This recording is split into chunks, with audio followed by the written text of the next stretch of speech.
Good afternoon, everybody, and thank you to all of you who are here in person and all of you who are here joining us virtually here for our final lecture of the Common Word Community Read.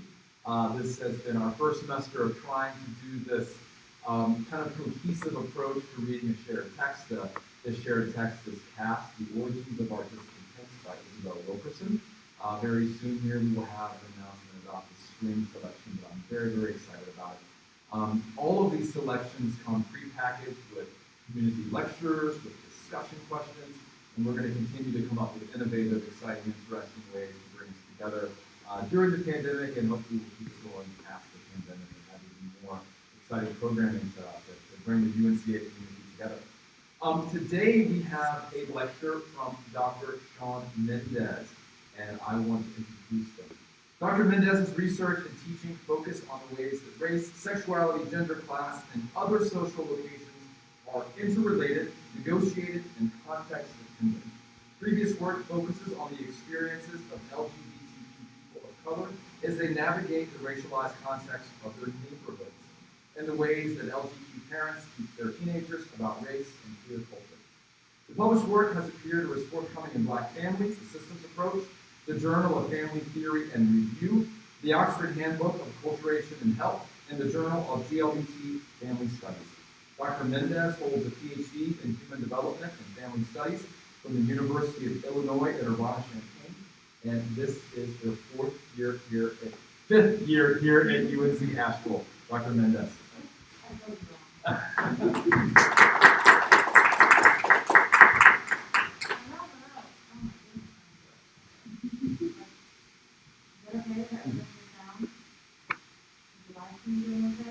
That's good. I've been for two talks, so I want to be aware of my live stream audience. Hi, everyone. Nice to see you. It's really interesting to be teaching a talk with a bunch of actual people. What I wanted to do, what I wanted to do is to show you my whole face, just in case you haven't met before, because I'm wearing a mask. I'm happy that y'all are here. I want to talk to each other's face. But this is me. This is what I look like when I don't have a mask on. And on the live stream y'all on YouTube, you can of course add the questions in the chat. And please feel free to do that while I'm talking throughout the time. Y'all are also welcome to interrupt with your questions, and that's totally fine. There's going to be, I hope this will be a little bit conversational at the very least. And I also put this cell number here on YouTube. You have to have an account and do a little thing to post a comment. So if you don't want to do that, or can't do that, or can't figure it out for whatever reason, please feel free to text me. I have my phone number, and I will look at it. So I don't really want to talk for more than maybe 40 minutes, and then I want to have plenty of time to do conversation. I really do encourage that. You can save them for the end, or you can do them throughout, but y'all let me know what the okay. So, I want to skip to the end. I want to start with what the main point is. I want to start with the key concepts, right? And basically just say that gender and sexuality and family have always been part of how we create hierarchies and how we enforce hierarchies. In the US and in other contexts as well. And I use the word integral purposefully here, right? So integral means necessary to make a whole complete, essential or fundamental, right? We would not be able to have created or continue to uphold and enforce our current caste system without using gender and sexuality and family, right? And so this is the take-home message. If you're not going to remember anything else from this talk today, I hope that you remember this, right? Gender and sexuality and family have always been and still are really integral parts of how our caste system operates. Here are some people making moves. Are y'all okay? Can you talk into the mic just louder? Yes, thank you. Is that better? Keep talking. Yeah. Keep Yeah. talking? Yeah. Is that better? Maybe get a little closer. Yeah, so very intense. I'm not a pop star, you can tell. Contrary to what my name wants to say. Okay, if you're laughing, you can maybe hear me. Okay. Yeah. Okay. Sorry, I'm a wiggler. Normally, you can ask my students, I pace, I move around a lot, I talk with my hands a lot. And so it's hard for me to just stand there and talk into the mic, but yeah. Is that just like movement towards me? Is that allowed? Yeah. No, you're good. I just want to make sure that I am the wind beside the stand and the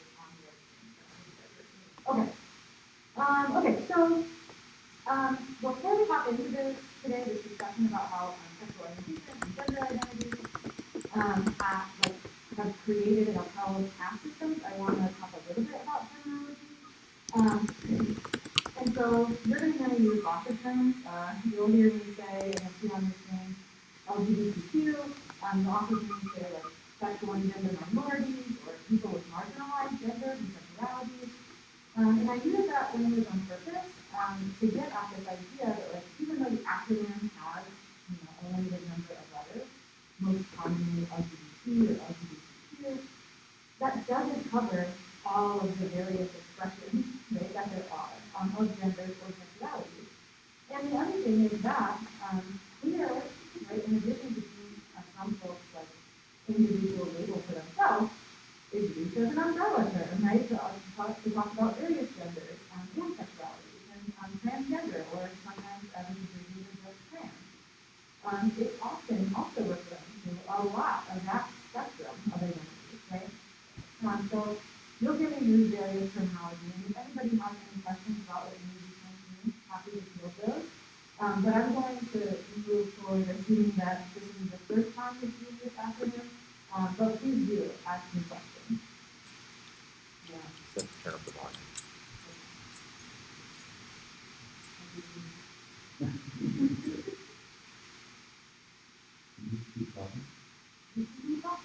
I'm talking, and this is how the sound is, and we're all here, and this is me talking now about marginalized genders and sexualities. Oh, There you go. I hear myself much louder now. Yeah. Okay. Wow, all right, we're doing it. Okay. We are in it. We are in this. Thank y'all for moving through these, I think, semi-inevitable tech difficulties as we navigate this wild world of simultaneously live streamed and live chats. Okay. You'll also hear me use terms like AMAB and AFAB. So assigned male at birth or assigned female at birth. Also, this is intentional as well.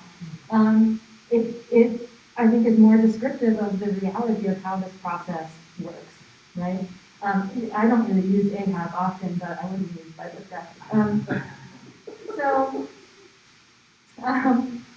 What we do, right, is we have decided socially that there is this like gender binary, and we think that it is real, and we think that it is biological and it is based in some kind of science, and that just categorically isn't true in humans and many other species. If you talk to biologists, they can tell you lots about it.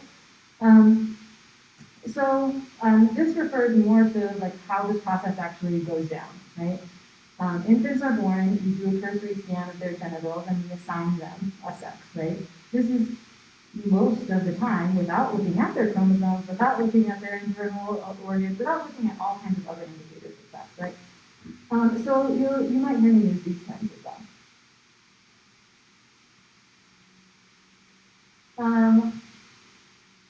I really liked caste. Isabel Wilkerson's work is big. One of my main critiques, I think, is about the writing, right?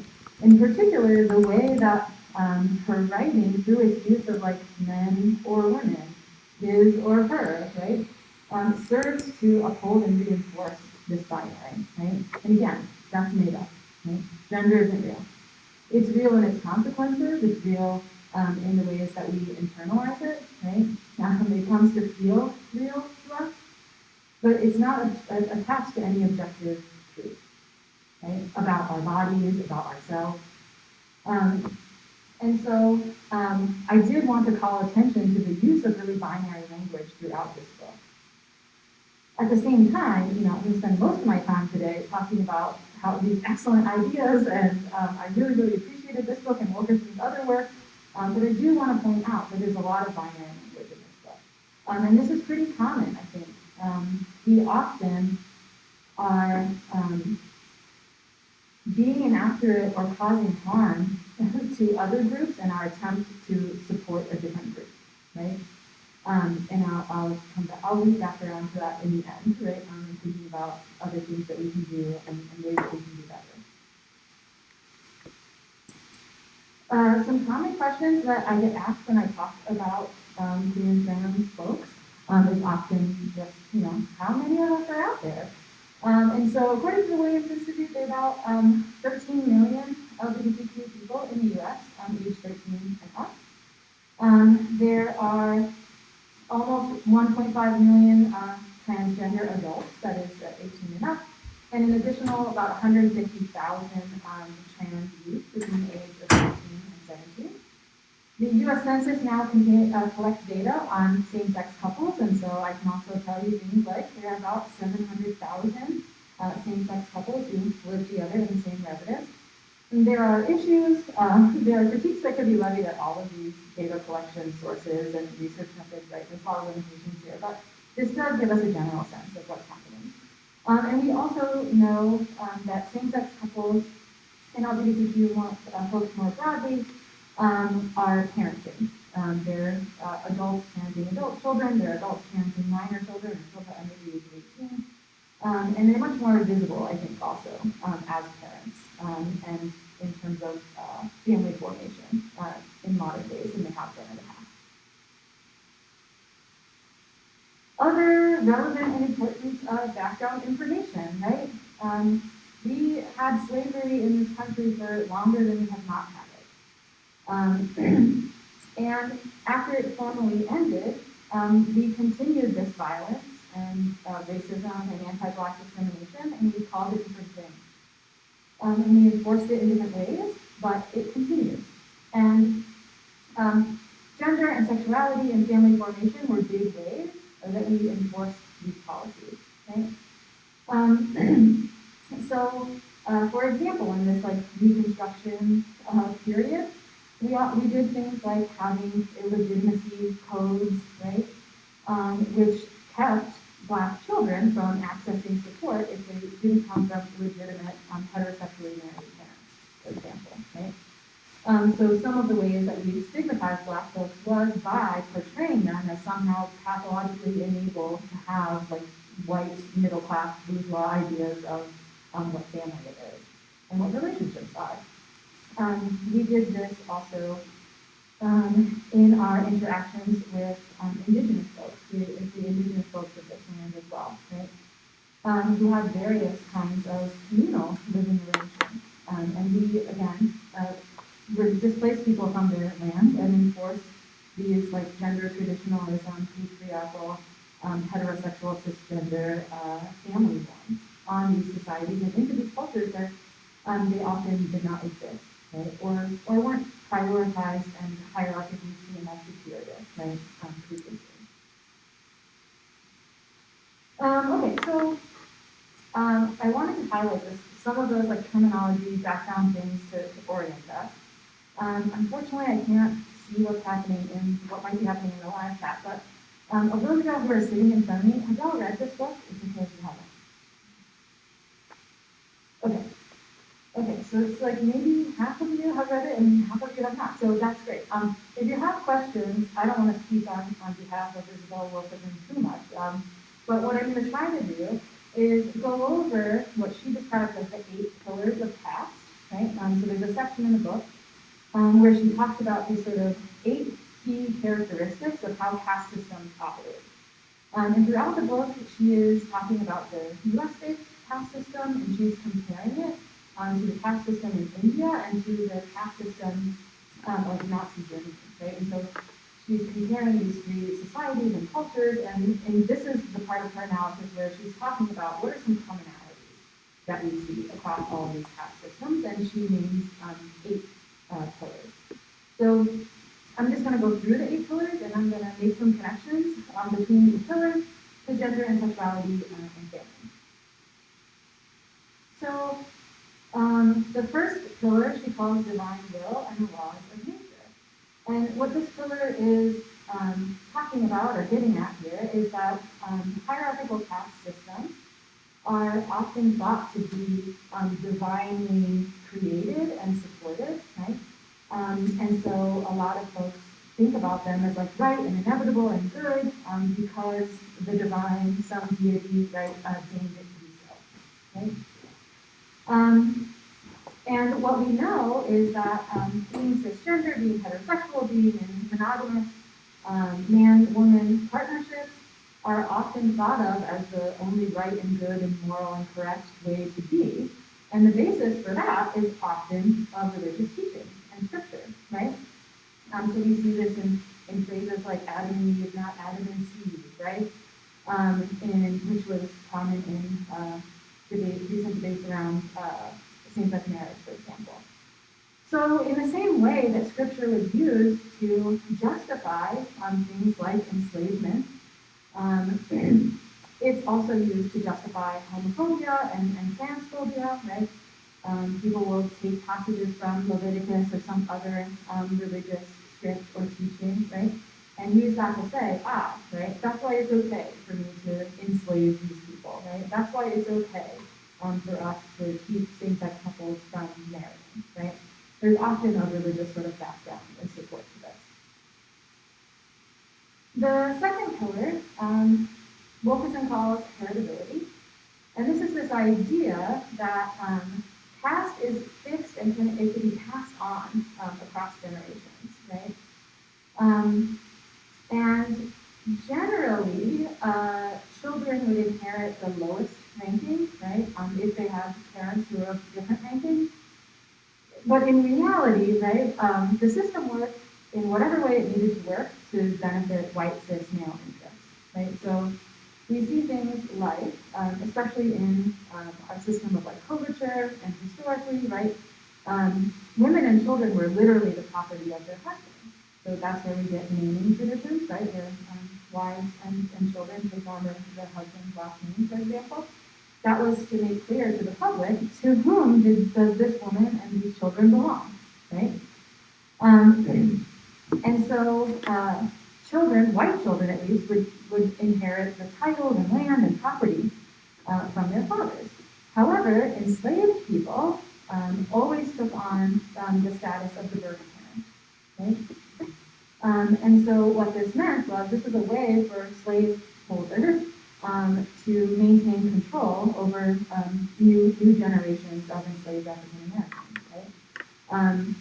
It may or may not have incentivized white slave holders to impregnate their enslaved people themselves, right? Because all of those children born would, by definition, become enslaved, right? Even if, right, their father was a free African American person. We see this in more modern times, in ongoing and historical, right? We see this in like early sexology and eugenics, which I'll touch on a little bit. Debates about the heritability or the genetic or biological causes of gender identity and of sexuality. Obviously, the focus is on what we have deemed societally to be deviant or strange, right? People aren't out there looking for the biological cause of heterosexuality, for example, or for the biological cause of why people are cisgender. They're much more interested in why people are trans or why people have same-sex attraction, right? But there is this idea that there is something biological about this, right? In brain organization theory, right, is this field of science, and I use the term science very loosely, where, you know, that there is such a thing as like a male brain or a female brain, that there is some like genetic or biological basis, right, for our sexuality and our gender identity, right? Happy to talk more about that later. I could go on a whole tangent, and I'm going to try not to. Okay, so pillar number 3. This is getting at this idea that, like, if we want to keep the castes separate, which we do, especially if we are the upper caste people in power, and we want to keep our upper caste bloodlines pure, then we have to come up with a way of keeping people separate. And intimate relationships, right, are ones in which we might build empathy, which we might, like, humanize folks, which we might start to develop some care, right? And so if upper caste folks were allowed to interact in these, like, intimate ways with lower caste folks, then they might start to object to this hierarchical system. Right? So in order to maintain it, we've got to work hard to keep those things separate. And so we see this in laws barring people of different races from marrying. Importantly, those statutes, there was never a federal version of this. It was always state-based. And importantly, African Americans were always mentioned in those laws. Other groups of people were sometimes mentioned, right? So some states had explicit bans against white people marrying Asian Americans, right, or indigenous folks, or Latinx, what we would call Latinx folks now. And some states didn't, but all of them, any state that had this law said something explicit about African Americans, right? The Dawes Act was a treaty between, was an agreement between, wasn't an agreement, it was an act passed by Congress that had to do with the allotment of land to indigenous folks. And a lot of the requirements there were, again, that these folks structure themselves, their relationships and their families, in patriarchal, man-woman, single-family households, right, rather than communal living. So in order to receive your land back, or in a lot of cases, to be displaced and given some other piece of land somewhere else, you had to comply with these, like, gendered and heteropatriarchal standards for what relationships look like. There was a lot of forced sterilization, particularly of women of color, and this was targeted a lot at people of color and people with disabilities in particular, but also LGBTQ folks.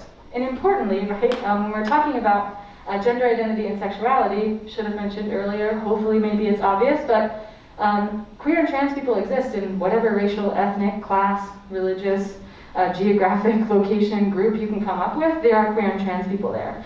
Whether you know it or not, whether we count them or not, whether they identify themselves as such or not to you or to others, right, in any other group that we're looking at. And so when we're talking about indigenous people being forced into these heteropatriarchal standards for family, right, that necessarily includes queer and trans folks. When we're talking about forced sterilization of women of color in particular, right, that necessarily includes queer and trans folks. We also see this, like, relationship control in, you know, bans against same-sex marriage, in the legal ways that we have restricted folks from access to parenting, whether that's their biological children or children that they come to parent through foster or adoption. And so this, again, is a way of, like, keeping these groups separate, which serves to make sure that we aren't, like, getting to know each other as people, right, and building empathy and care and respect for each other. This is an example of a pamphlet that was advertising selective sterilization. This comes from North Carolina in 1950. And so what we can see here is this ad is particularly targeted at folks with disabilities. Okay, I hear a little bit of ringing. Is it okay? That's just a... Okay. But eugenicists, right, the folks who were interested in, like, race purity, they weren't just targeting people with disabilities. For example, their eugenicist writings, right, they talked about homosexuality as race suicide, for example, among white folks, because it ostensibly wasn't going to lead to procreation. They also classified the folks we would now call LGBTQ folks as sexual inverts or deviants, but generally, overall, as degenerates, right? So evolutionary throwbacks or degenerate in some way, right? And this is why there was a lot of unethical experimentation on folks' bodies and forced sterilizations. The fourth pillar, round number 4, we're halfway through, is purity versus pollution. So you're going to see some overlap in a lot of these characteristics, right? So, but this is focusing specifically on this idea that people in the dominant caste are considered to be like pure, holy, worthy, good, all of those things. And they have this fear that people in the lower caste are going to pollute them in some way, right? You know, that's connected to this endogamy relationship control thing as well. But we see this a lot as it relates to race, right? So Wilkerson talks about examples of, you know, African Americans not being able to try on items at the store, right? Like you couldn't try on a pair of gloves or a sweater or anything because we wouldn't have wanted the black folks to contaminate those items for potential future white consumption. Not just that, right? Y'all know a lot, I'm sure, about various separate but equal policies that we have in the US as it relates to race. We have done this with queer and trans folks as well, and tried to separate them from the ostensibly like pure or better heterosexual and cisgender folks. In the military, this looked like don't ask, don't tell. It has looked like military uniform requirements. This looks like current and ongoing prohibitions against trans youth playing on sports teams that correspond with their genders, on bans of discussing LGBTQ folks in schools. This looks like HIV criminalization laws, which criminalize the transmission of HIV or the exposure of HIV, or sometimes other infectious diseases as well, which, as you can imagine, disincentivizes people from getting tested and leads to a lot of undesirable public health outcomes. I wanted to give y'all an example, since we're in an educational setting, of curricular laws. So I can't tell how easy it is for y'all to read this, but what we can see is that there are 7 states in the US that require that LGBTQ folks be talked about and covered in curriculum, right? So this is K-12. But there are just as many states that put up barriers to this, and most do nothing, right? So sometimes the barrier is parents have to be notified if a teacher is going to discuss any LGBTQ person or issue, and they can opt their kids out. And in some states, it's expressly forbidden to talk about LGBTQ people or history in schools. So we see this idea that like including the actual diversity of gender and sexuality among humans would in some way pollute the curriculum, right? Or have some kind of negative impact on our vulnerable youth. Yeah, Marty. Is this K-12 only, or is this? Yes. And this is current? Yes. I'm sorry, if you're online, somebody asked if this is K through 12 and if it is current, and it is. Okay. The 5th pillar is called occupational hierarchy. And so this is dividing up labor based on people's place in this caste hierarchy. There are lots of examples of this as it directly relates to race, right? An obvious one is that we kidnapped people and enslaved them and forced them to do work that would create wealth that they were not given any access to, and that their descendants were not given any access to, and are currently still being kept from having access to.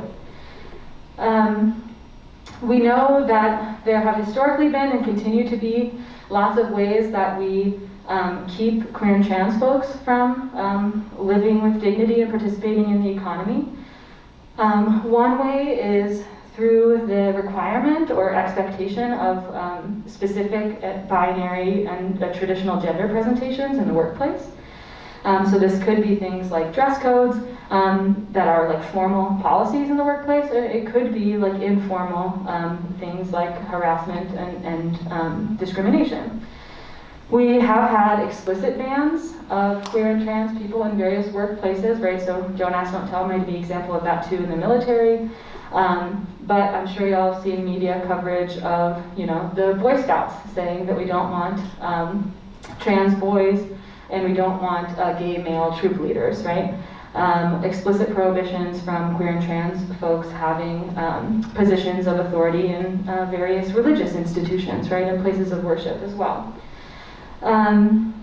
We see all kinds of horizontal and vertical occupational segregation that also relies on the gender binary. So when we are talking about different kinds of occupational segregation, it's talked about either in like whole fields being siloed or separated, right? So there are whole fields like nursing, for example, that are highly feminized and where women are overrepresented, and truck drivers, right, that are highly masculinized where men are overrepresented. And this is always talked about in really binary ways and corresponds to a lot of gender stereotypes, right, that we have about men and women and femininity and masculinity. And we also see occupational segregation even within one workplace, right? So it could be that there are people of various genders working in the overall field, but that when we look a little closer, we see more segregation, right? So if we look at the legal field, for example, right? We see people of all genders participating. However, women are overrepresented as paralegals and men are overrepresented as lawyers and judges, right? So if we look at the field overall, it's like, there's some inclusion, right? But if you break it down, what you usually find is that as power and prestige and pay increase, right, so does the proportion of men in most fields. So I imagine y'all have heard about the gender pay gap. If I asked you what it was, my guess is that you would have said something like 79 cents to the dollar, right? Is that the number you've heard before? Most people have. Yeah. So we know that there is a gender pay gap, for example, in terms of just binary gender, such that women earn less than men. However, this is much worse for women of color than it is for white women. And yet the number that we talk about in society, right, that people know about, is always just comparing white women to white men. So again, there's an increased interest in upper caste individuals, right, and less interest in what racially, ethnically marginalized folks are experiencing. The other thing to note about this is that we have been collecting data on this, lots of data on this over time. And so I can tell you things like this binary gender wage gap has been decreasing over time. I can tell you things like it's smaller for younger generations than it is for older ones. And I can tell you that because we ask and we collect data on it. What we don't do is collect much data on people's sexual orientation or their gender identity when it comes to work. So the current population survey, the establishment survey, where a lot of economic data comes from, they don't ask about sexuality or gender identity. And so we're less able, right, to make those kinds of claims as they relate to LGBTQ folks in the US. So we're less able to make those claims, but it's not impossible. So I can tell you, right, because we now have this same-sex household data from the census, for example, that same-sex households have drastically lower average annual household incomes, right, relative to different sex couples. We also know things like queer and trans folks are much more likely to live in poverty. And this is when we compare to their same race, cisgender or heterosexual peers, right? So, for example, it's 32% of Black male same-sex households and 28% of Black female same-sex couple households that are living in poverty. That rate for cisgender heterosexual Black folks is 13%, right? And so it's not just when we make this like racial comparison of like comparing incomes of whites to African Americans or Asian Americans or Latinx folks, right? If we look within a racial group, we see disparities based on sexual orientation and gender identity. This is especially true within the LGBTQ community for Black LGBTQ folks, and within this community, especially for trans folks, which we'll talk more about. Okay, so pillar number 6 is dehumanization and stigma. So the idea here is that we need to make lower caste individuals seem different in significant and important ways in order to dehumanize and justify the violence and mistreatment and discrimination that is happening to them. And so there are lots of examples of this that Wilkerson talks about in the book in terms of the sort of systematic and ongoing ways that Jewish folks, people of color, queer and trans folks were stigmatized and dehumanized in Nazi Germany, for example. We know modern things like research on current medical students, right? So these are folks who are actively training to be physicians.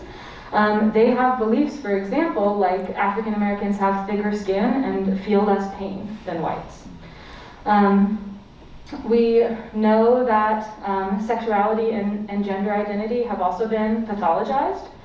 So homosexuality was formally classified as a mental illness in the US until 1973. And we still have diagnoses for gender dysphoria and gender identity disorder, which are often requirements for folks to access any treatment, right? Or basic health care, whether that's like a transition supporting health care, like hormone replacement therapy, or other basic health care needs that trans folks might have. We also know that comparative anatomy wasn't just like science about race. So comparative anatomy, we did all this research, right? We were measuring people's craniums and skulls, and we were trying to come up with some, again, like embodied or physical way that African Americans in particular were a different species than whites, for example. This was also a lot about sexuality and gender identity, right? So there's a lot of research happening also in this time period, comparing the sort of like length and size of the clitoris, for example, of women with same-sex attraction and heterosexual women, which was racialized as well, right? So looking at the differences specifically in genitals of folks of different racial and sexual and gender groups, right? Comparative anatomy and sexology, right, was serving to create not just racial differences, but gendered and sexualized ones at the same time.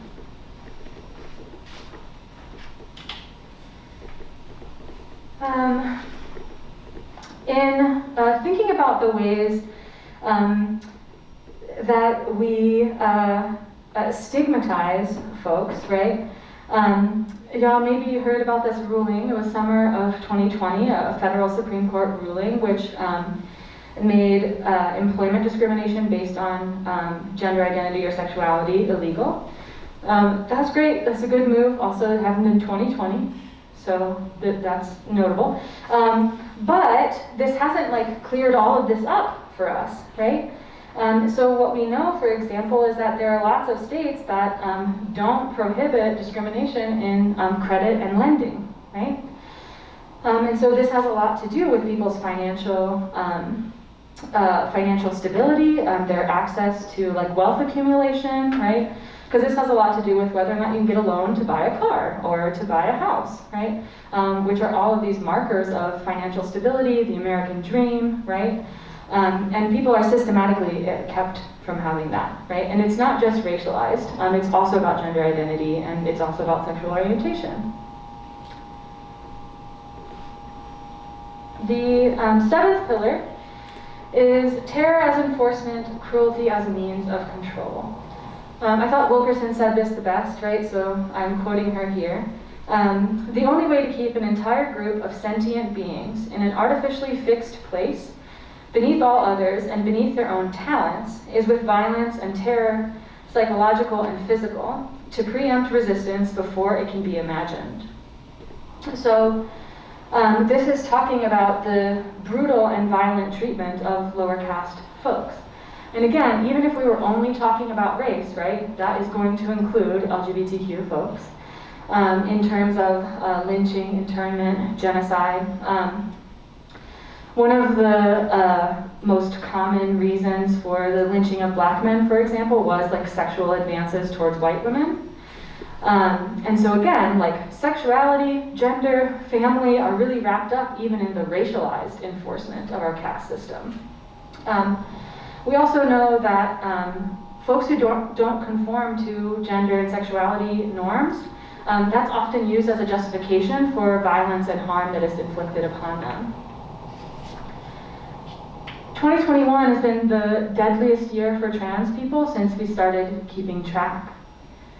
So far, at least 45 trans and non-binary folks have been murdered this year. And I say at least, because again, we don't do a great job of keeping track of this. Not all states are required to keep data and report hate crimes, for example. You're seeing here Jenna Franks, who is a 34-year-old trans woman killed in February of this year in Jacksonville, North Carolina. And Jida Peterson, who is a 29-year-old trans woman killed in April in Charlotte, North Carolina, just 2 hours from here.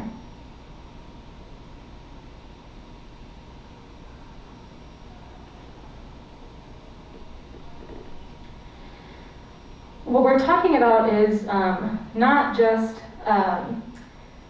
sort of like vigilante violence, right? Have y'all heard of the gay or trans panic defense? Yeah. So this is basically using someone's sexuality or gender identity as a legal excuse for your violent treatment of them, right? There isn't any state in the US where this can be your only defense, but you can use this in combination with other legal strategies. Oh. Sorry, y'all are seeing the black and white version. I thought you had color. That's okay. Okay. All right. But yeah, you can use this defense in many states still in the US. And there are not that many states that explicitly forbid the use of this defense, for example. Okay, last pillar. Pillar 8, inherent superiority and inherent inferiority. So again, I think Wilkerson said this well, right? It's not enough, just the stuff that we've talked about, right? It must be understood in every interaction who is superior and who's inferior, right?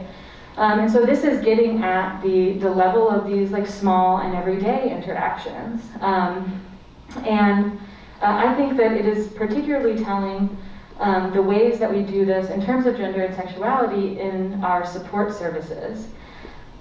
So I mentioned illegitimacy laws, for example, and redlining, right? So it's not just that you're going to be discriminated against in the workplace, right, or in a healthcare setting, but also if you try to apply for a loan, if you try to buy a house, if you try to get your kids access to an after-school program, right? So the idea here is that this is an insidious and pervasive aspect of our culture, and that folks are going to run into reminders of this caste system, and reminders of either their superiority or inferiority everywhere that they go. So in terms of gender identity, for example, we see this in the ways that we require people to formally declare their gender in various settings, right?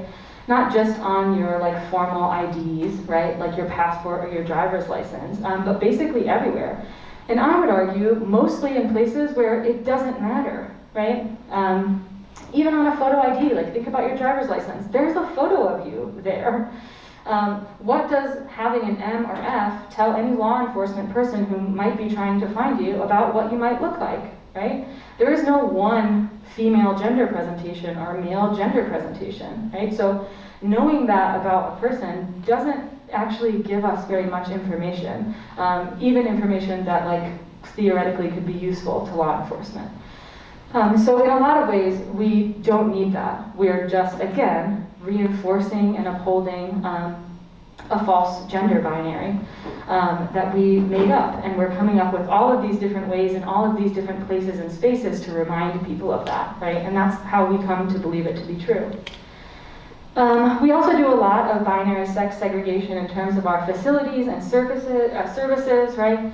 Not just in bathrooms, which was a big deal for a lot of us in recent years in North Carolina, but also things like violence shelters, right? Places where people are going to try to seek support for violence and abuse they're experiencing in their families and relationships. We see this in schools, in summer camps, in sports teams, right? Where we're constantly separating people by binary sex, even when, and almost always when, that doesn't matter, right? In terms of the service being provided.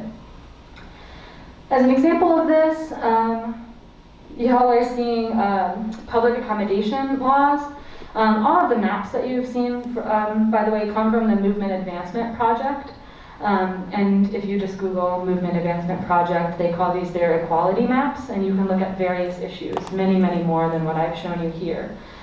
But essentially, public accommodation refers to basically any place that you might spend time that isn't your work or home or school. So, you know, the bank, a gym, a bakery, any place that you might be out in the world. And so what we can see is that it's only 21 states that have explicit bans on gender and sexuality-based discrimination in public accommodation, right? So the majority of states do not have that. And so again, this is this constant reminder in your everyday life as you're trying to cash a check or pick up your friend's birthday cake or whatever, right? A reminder of caste. All of this leads up to things like statistics about homelessness, for example.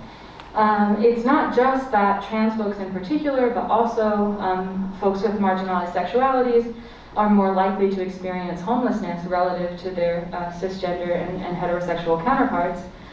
But it's also that folks are often not seeking the services that they might need to help with that situation because of the mistreatment that they experience or anticipate experiencing by service providers. And that kind of discrimination and harassment is often not legally prohibited, right? So again, this reminder of the caste system everywhere you go, even in your most vulnerable moments. So I wanted to end today with a couple of quotes by Isabel Wilkerson. Again, I have critiques, right? But also the book is fantastic, and if you haven't read it, I encourage you to. I listen to the audiobook, and the voice actor who reads it is incredible if you're into that also. So Wilkerson says that a caste system persists in part because we, each and every one of us, allow it to exist in large and small ways in our everyday actions. If enough people buy into the lie of a natural hierarchy, then it becomes the truth, or at least it's assumed to be, right? So we see this, for example, in the lie of binary sex, right? In the lie that there are only two genders in the world, right? If enough people believe it, and we've already seen all the ways that it's reinforced in our society, it comes to be accepted as the truth. And we are all implicated in that. Another quote that stood out to me, Wilkerson says that the price of privilege is the moral duty to act when one sees another person treated unfairly. And the least that a person in the dominant caste can do is not make the pain any worse. So I would invite you to interpret this quote, right, to mean that you specifically, you as individuals, right, have a moral duty to make the spaces that you inhabit at the very least, less violent, if not actively supported and safe for the marginalized folks that you interact with. So I wanted to offer a couple of suggestions for how you might do that.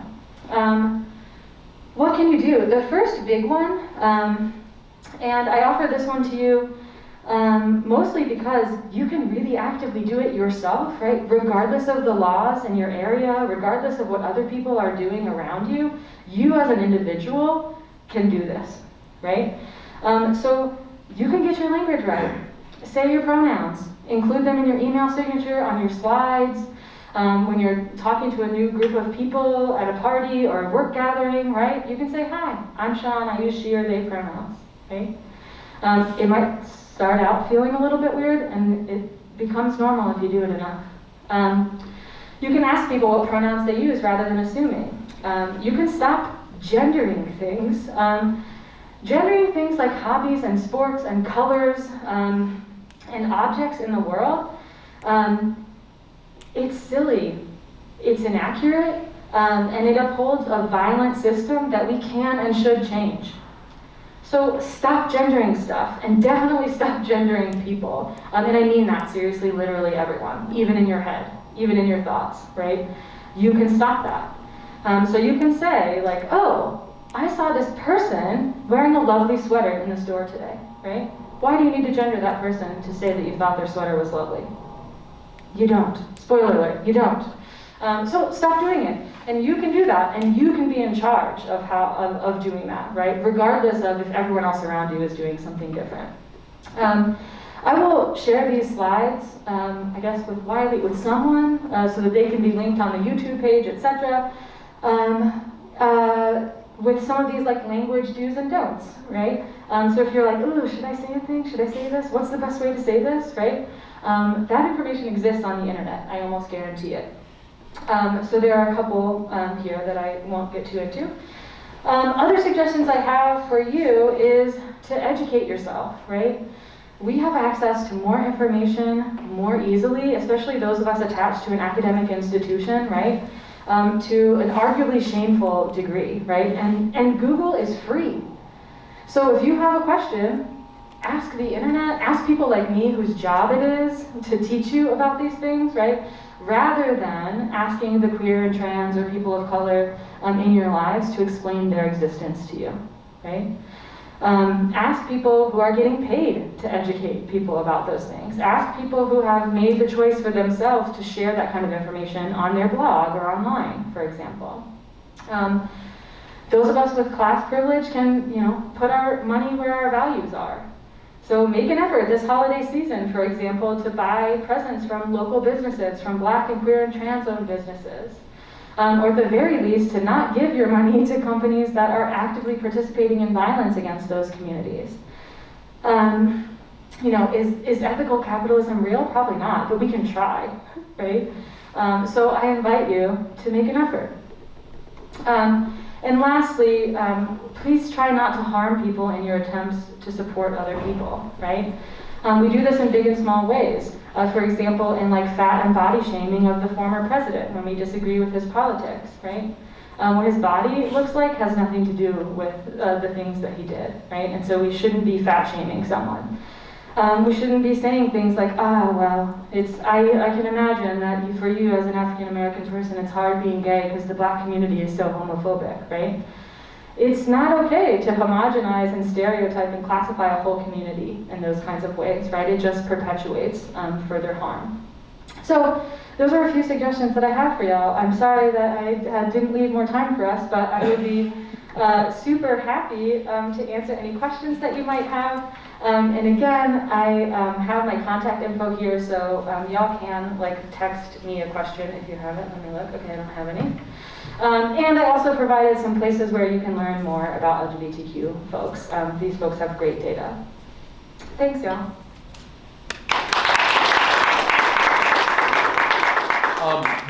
This was wonderful. And you did such a great job of rolling in Wilkerson's discussion of those columns of caste and then jumping off of them into your presentation.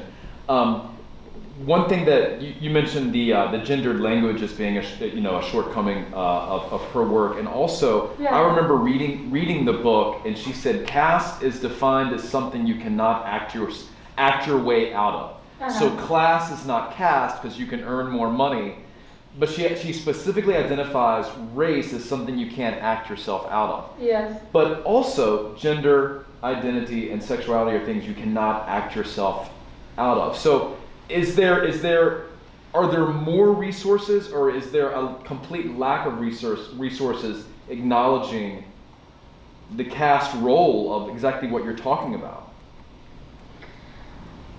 Yeah, I think this is an interesting question, because I do think that that folks who are privileged in other ways are better equipped to deal with the discrimination that they face based on their sexuality or their gender presentation, right? So, rich trans folks are less burdened, right, by a for-profit healthcare system that doesn't offer them affordable access to basic healthcare, right? Because they have money to just buy that anyway, right? Or to access those things if they want to anyway. And so I do think that even, again, like anytime we try to look at something in just one way, we're going to misunderstand it, and we're not going to completely understand it. And so, like thinking about caste in terms of race without thinking about gender and sexuality, like, isn't enough. But even just thinking about gender identity, even just thinking about, binary trans folks, if we're not also thinking about like race and class, we're going to misunderstand that group of people too. So, I guess my answer is I think that for educational purposes, it is the way that Wilkerson writes in the book, talking specifically about race and almost exclusively just comparing African Americans to whites. It is useful in that it's easy to understand, right? It is useful in the way that typologies are useful. Where we can say, there's like 3 types of this thing, and that's helpful for us to just like understand, to take a lot of data and understand it a little bit better. But we know, as we live in the world, that like there's inevitably a lot of inaccuracy in those typologies, right? And that no one probably is going to fit neatly or clearly into any one typology. So I guess my answer is we need to be thinking about all of it all of the time, and I know that that's hard, and we should still do it. Yeah. We had a question from the chat. Could you expand on how the rhetoric of protecting children is a site for these pillars of caste? Oh yeah, I think that's great. Thank you for that question, person online. Yes, I mean, we see this all the time, right? So we have a particular understanding in the US of white children, at least, of being these like innocent beings in need of our protection, right?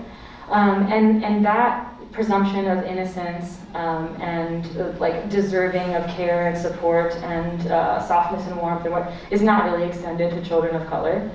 But that rhetoric is often used, right? So, in these bills that are trying to keep trans youth from playing on sports teams, for example, it's often talked about as like protecting other children, either from some kind of like imagined assault or something like that, or about ideas of fairness, right? Of like, well, if we have AMAB folks on girls' sports teams, right, then that's going to disadvantage the cisgender girls on those teams, or the AFAB people on those teams, right?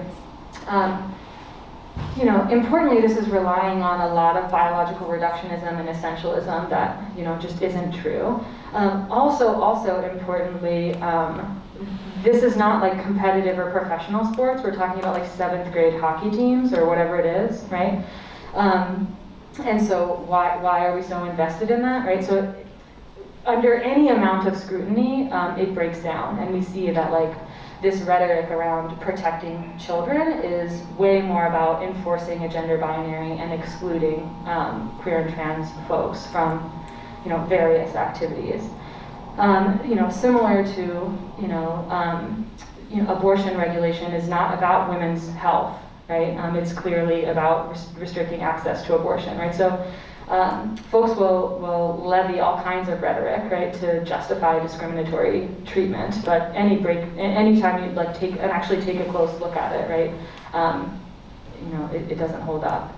But yes, and even this idea of children, right, again, is like racialized and it is classed, right? And so if the goal ever is really to protect children, we're really talking about like middle and upper class white children.